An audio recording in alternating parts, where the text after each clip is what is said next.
Bonjour à tous, merci encore de votre fidélité. Je suis très heureux de vous retrouver pour ce nouveau numéro de School TV Le Mag, une demi-heure sur la scolarité de vos enfants, à chaque fois une thématique forte. Tous les jours, une initiative, qu'elle soit locale, départementale, régionale, voire même nationale. Et c'est toujours avec Irina Capron. Salut Irina. Salut Patrice. Fallait me prévenir, je me serais mis en rose moi aussi. La prochaine fois, je te préviens. Bah ouais, parce que notre invitée, vous allez voir dans un instant, est elle aussi en rose, donc j'aurais pu être raccord. Je ne suis pas toujours au fait. Mais il y a le stylo. Et le stylo. Tu m'as sauvé sur ce coup-là. Il est raccord. C'est magnifique. C'est parti pour le sommaire de cette émission. Ça fait déjà 10. Et oui, 10 ans que l'Agence nationale de lutte contre l'illettrisme organise des journées pour mettre un coup de projecteur sur ce qui concerne 7% des Français. Mais de quoi parle-t-on quand entend par illettrisme? Élément de réponse dans un instant. L'illettrisme, un handicap invisible. Le chanteur et désormais comédien Kenji Girac a souhaité briser ce tabou. C'était il y a quelques semaines dans un film Champion. Irina Capron sort sa loupe dans un instant. Et puis l'illettrisme, l'analphabétisme et maintenant, peut-être encore plus inquiétant, l'électronisme. Qu'est-ce que c'est? On en parle à la fin de cette émission, juste après l'expression orale. L'expression orale avec Audrey Colna. Bonjour.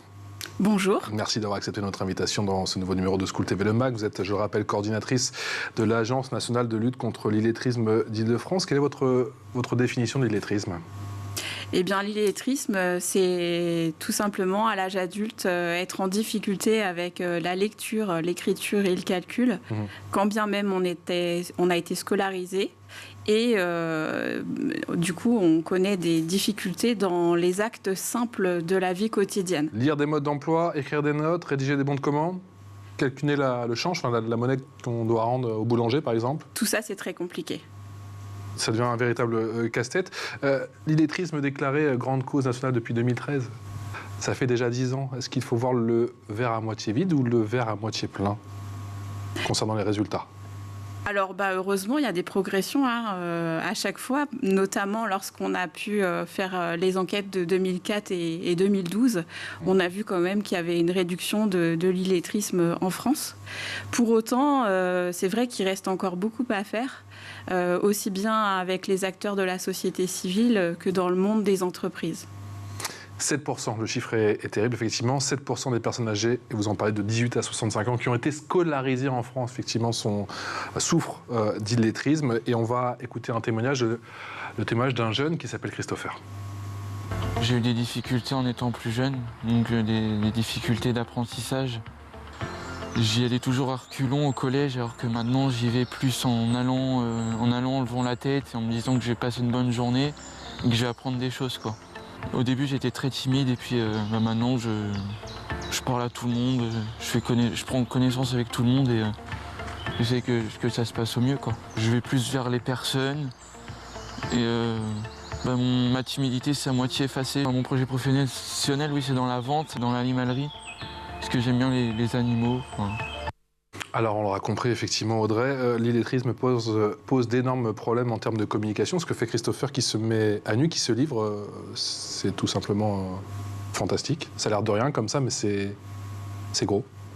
C'est difficile d'en parler, parce qu'aujourd'hui, on peut dire que c'est encore un tabou dans la société, même si de plus en plus la parole se libère, et notamment comme en ce moment lors des journées nationales d'action contre l'illettrisme, qui permet aussi un coup de projecteur sur les acteurs de terrain qui sont très nombreux à lutter contre vraiment ce fléau.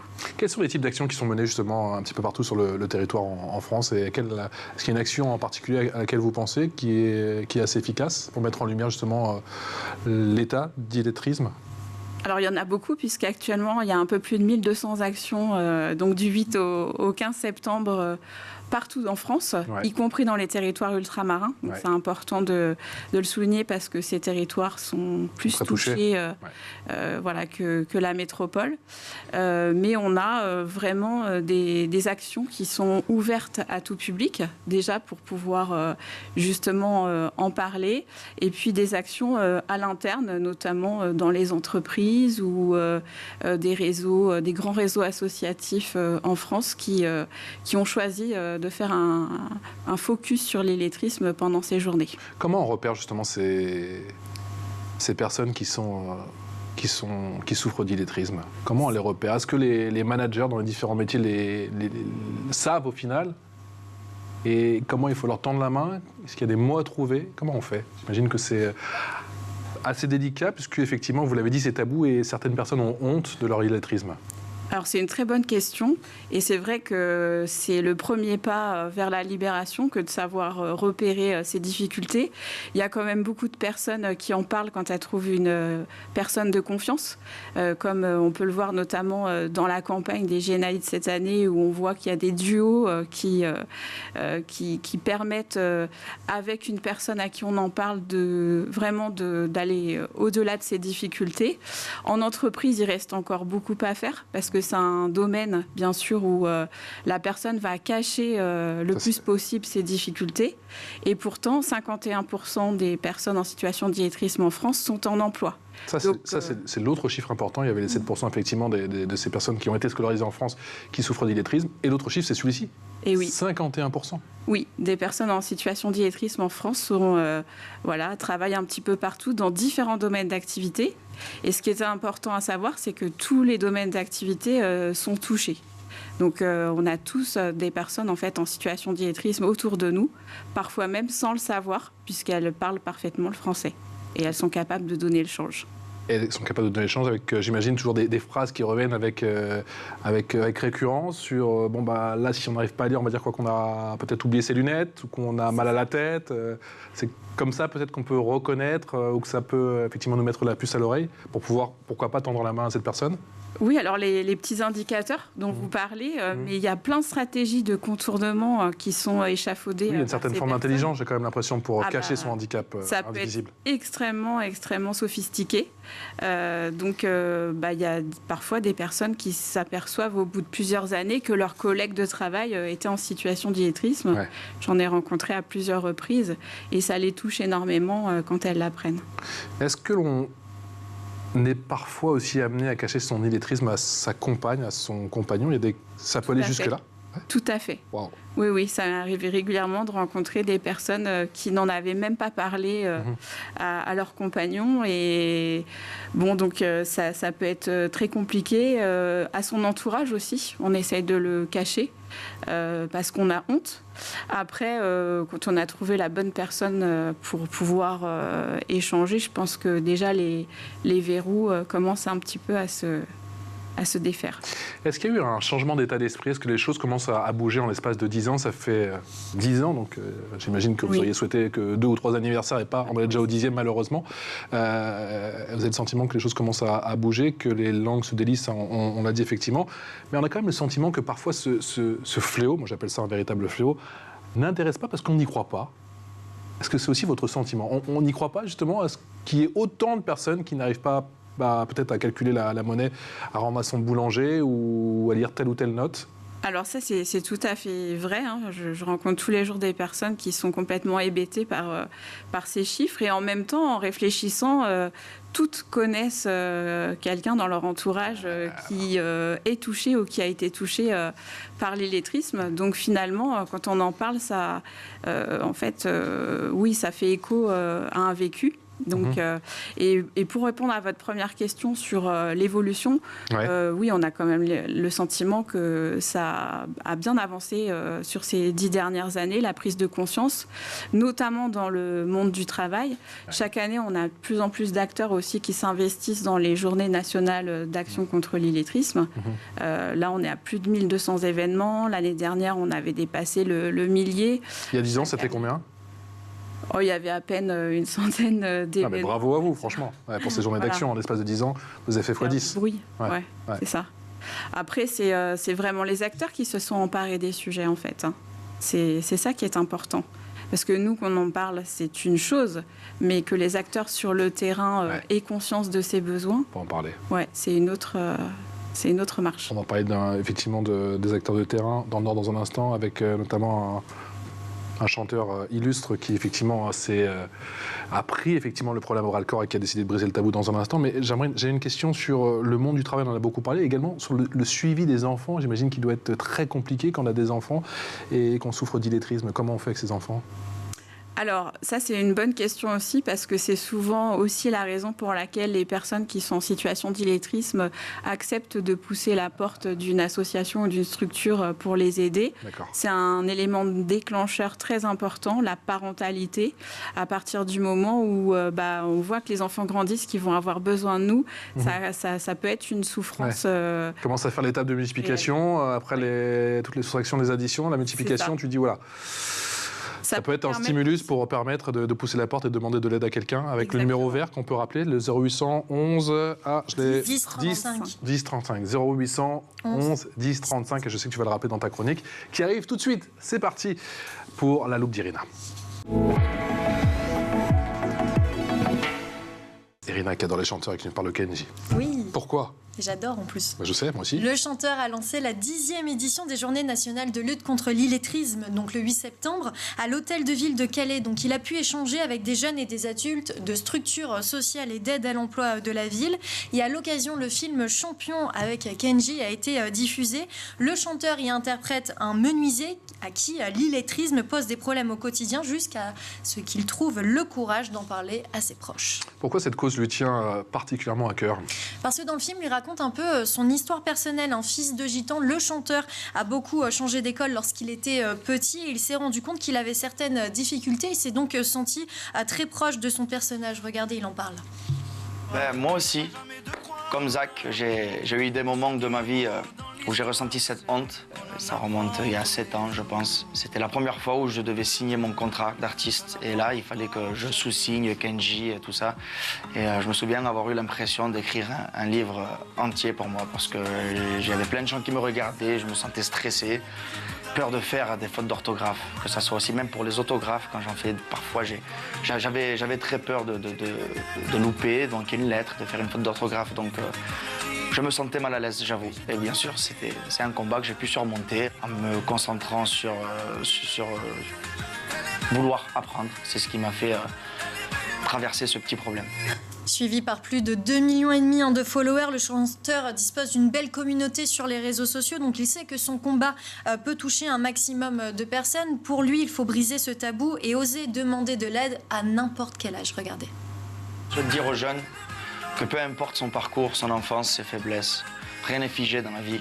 On peut toujours apprendre et s'en sortir des situations délicates. Tout le monde est capable d'aller au bout de ses rêves.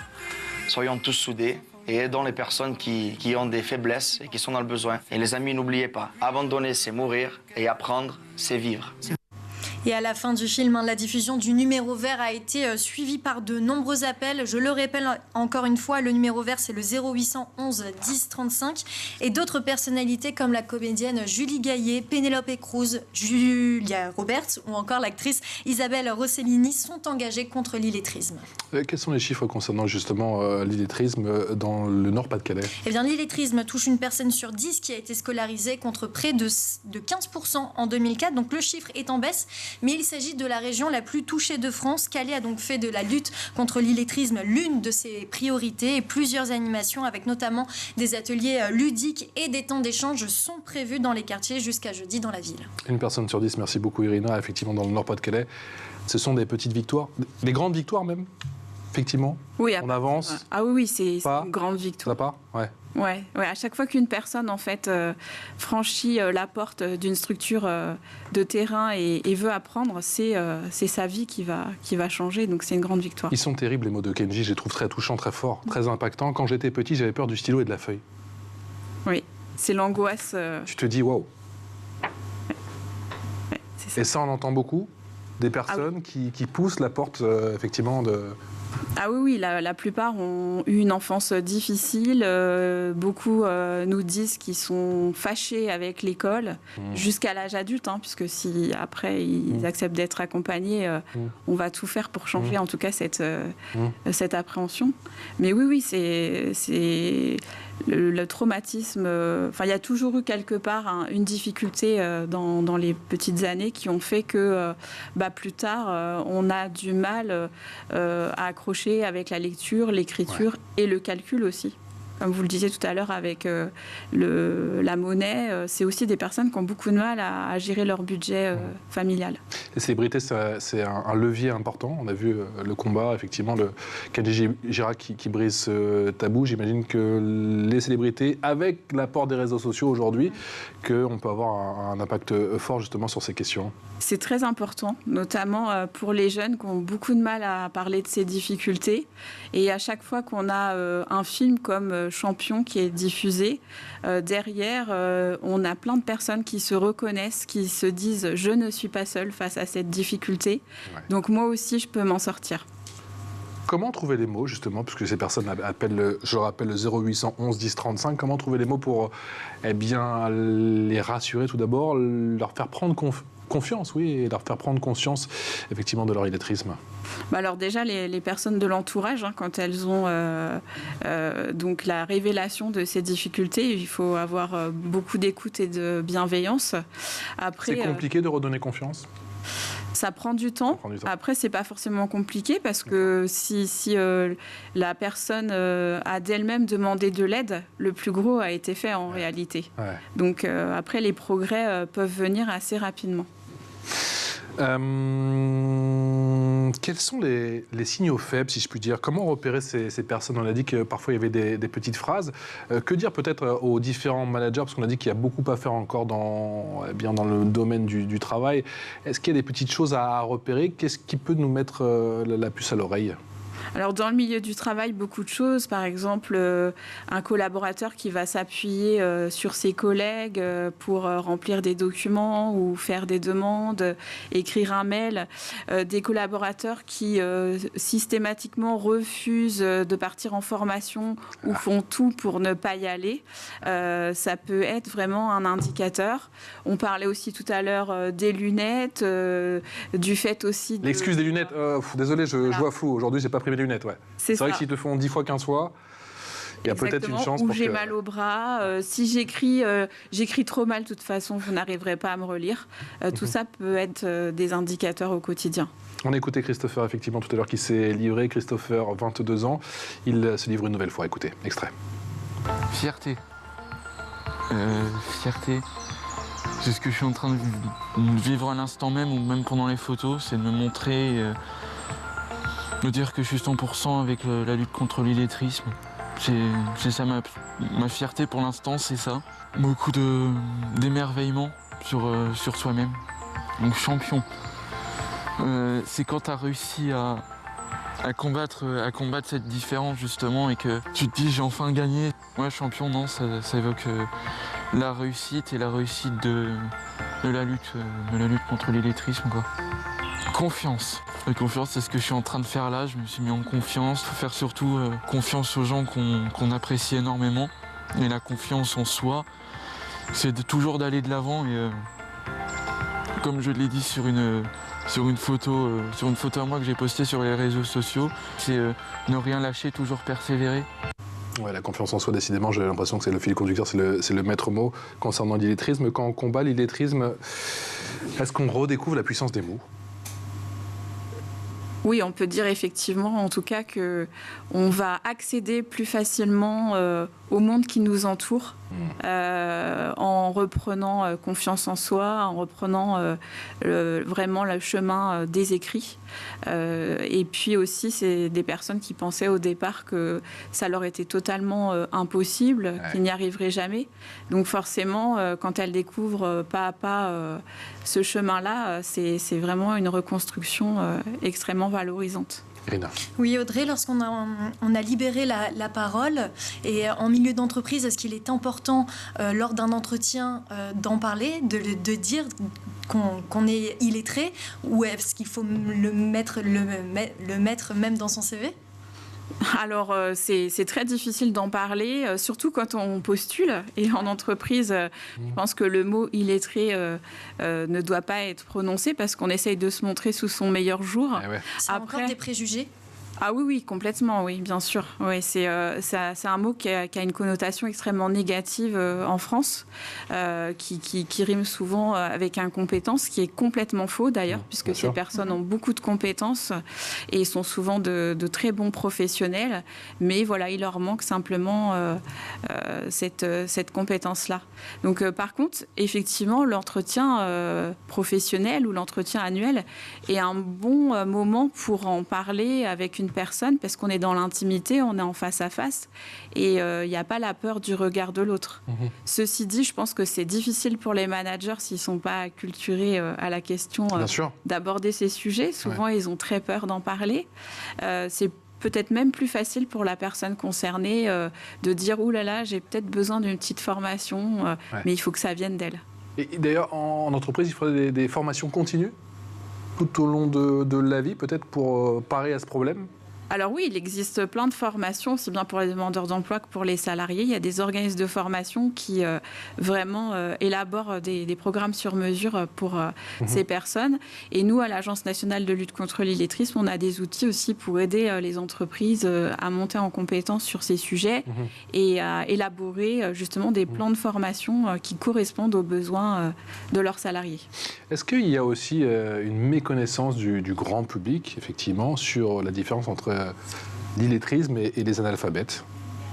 Quelle est la différence? Oui, tout à fait. Alors oui, c'est une bonne question. Il y a souvent une méconnaissance. L'analphabète, lui, n'a pas ou peu été scolarisé. L'illettré, lui, l'a été. Il a été en cours, bien sûr. Il a été en classe, en France ou en français d'ailleurs.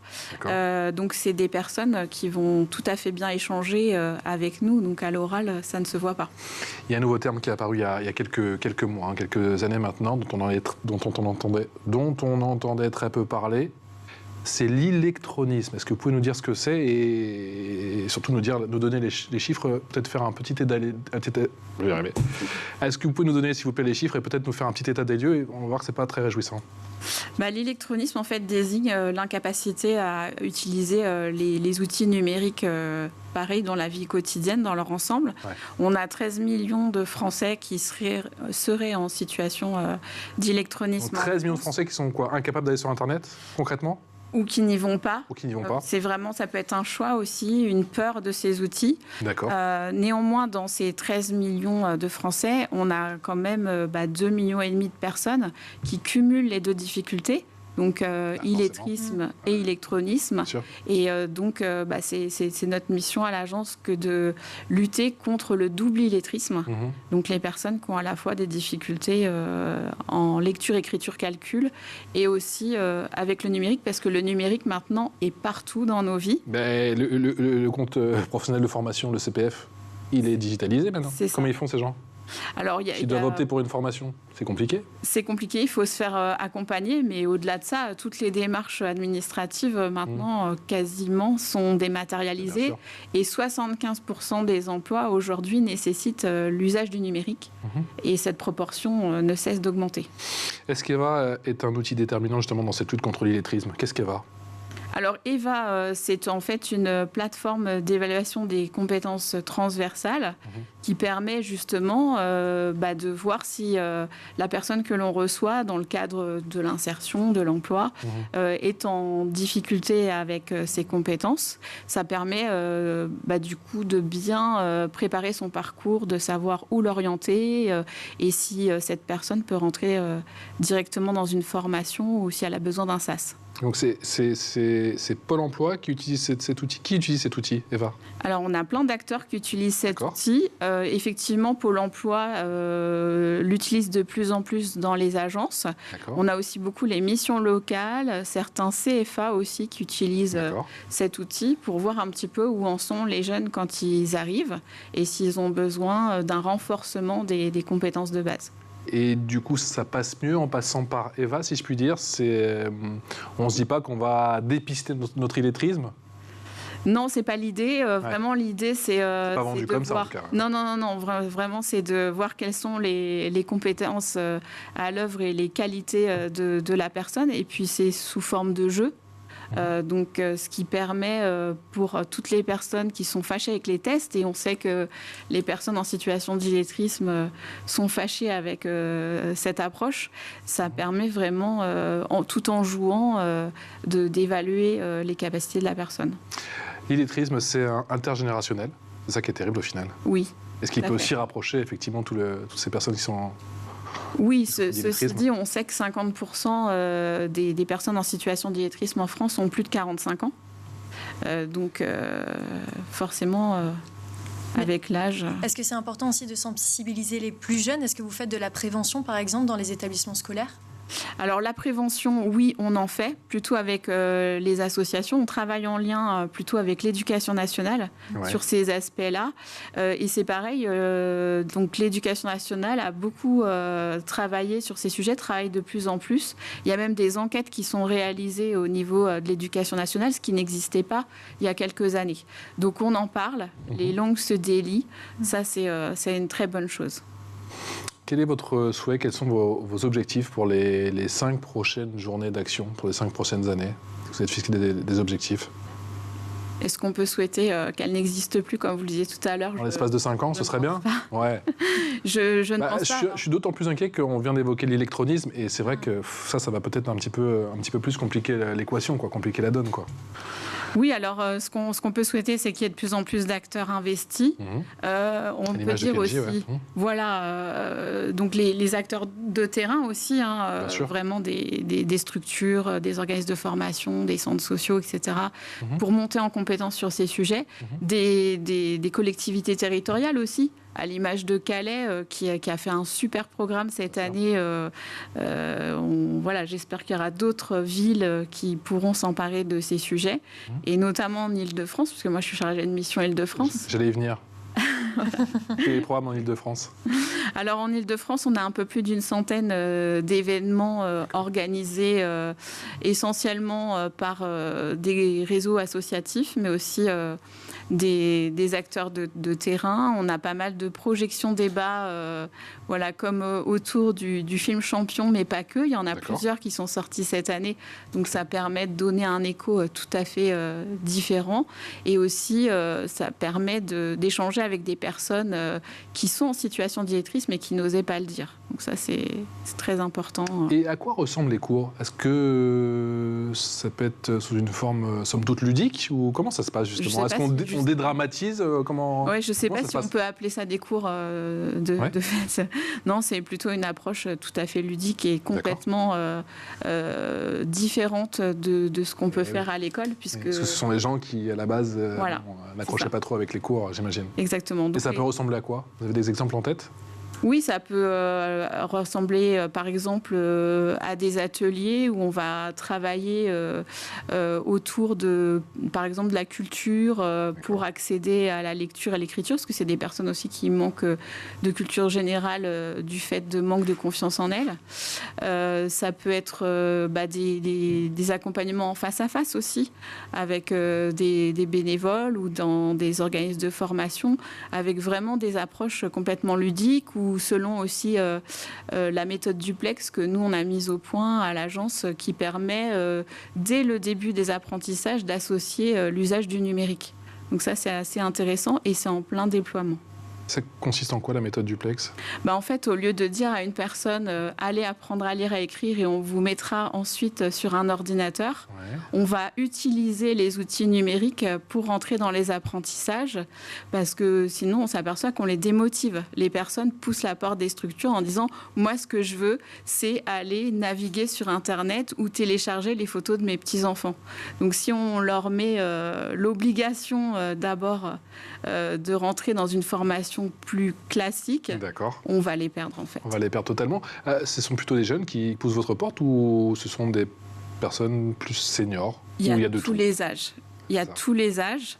On sait que les jeunes sont aussi assez touchés par ces questions-là. On a des chiffres assez récents, puisque avec les journées défense et citoyenneté, chaque année, on a des statistiques sur, on va dire, les capacités en lecture de nos jeunes. Et oui, il y a des besoins. Alors, bien sûr, les JDC mesurent les difficultés de lecture et pas forcément l'illettrisme, mais voilà, on sait que selon les territoires, il y a quand même 4 à 5% des jeunes qui sortent de la scolarité obligatoire en étant en situation d'illettrisme. Et c'est ça qu'il faut prendre en charge rapidement. Bon, bah écoutez, on vous réinvitera. On ne va pas attendre dans un an. On fera un nouveau point d'étape dans 6 mois pour voir effectivement toutes les actions sur le terrain et des nouveaux films, des nouveaux courts-métrages, j'imagine, qui seront sortis d'ici là, avec pourquoi pas d'autres porte-voix, si je puis dire, comme Kenji Girac, qui vont effectivement prendre le relais. Un grand merci à vous, Audrey. Audrey Coll, vous êtes coordinatrice Agence nationale de lutte contre l'illettrisme d'Île-de-France. On rappelle plus de 1200 actions sur tout le territoire et ça dure jusqu'au 15 septembre. Jusqu'au 15 septembre. Merci encore d'avoir été avec nous. On se retrouve très vite avec la très chère Irina Capron pour un nouveau numéro du MAG sur School TV. Ciao.